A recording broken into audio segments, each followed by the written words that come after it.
I'm speaking with Christopher Lennertz, one of my favorite composers. Chris, how are you doing tonight? I'm doing excellent. How are you, sir? Very good.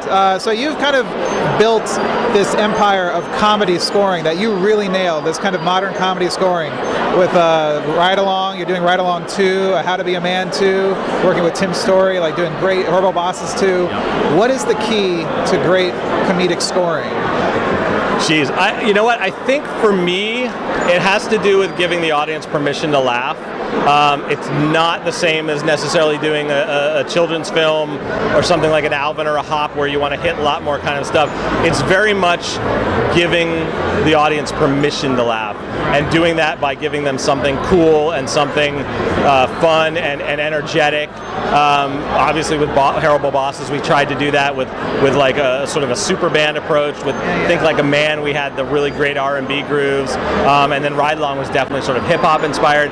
But more than anything, it's setting up a joke, and instead of playing the joke with music, you set it up, you get out of the way, you let them drop the joke, and then you come in to say, hey, it's okay, you can laugh now. Right. And that's kind of what we've really been doing, and comedy scoring is really tough. And from the very get-go, I really started, I decided to become a composer after I snuck into a Henry Mancini scoring session.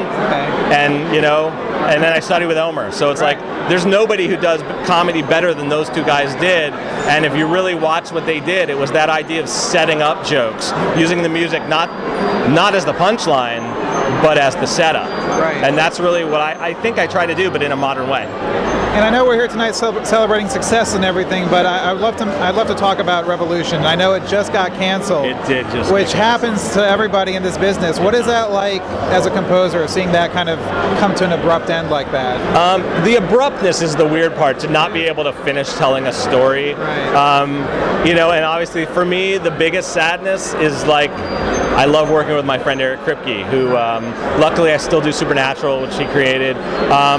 But the sadness is that I'm not necessarily going to work with Eric every day next year. And then the good part is that I'm sure he's going to have 9 billion great ideas and either movies or TV shows after that.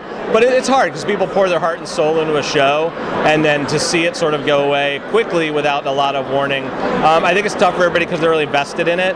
But at the same time, I feel like I feel like we all poured our heart into it. We should be proud of it, and I don't think I don't think there's any sort of failure in that. I think shows get canceled all the time, and a lot of great shows get canceled all the time. So for me, I'm proud of what we did, and I just love all the people I got to work with. Well, Chris, thank you so much for stopping by tonight, and of course, enjoy the night and all your success and everything. Thank you so much.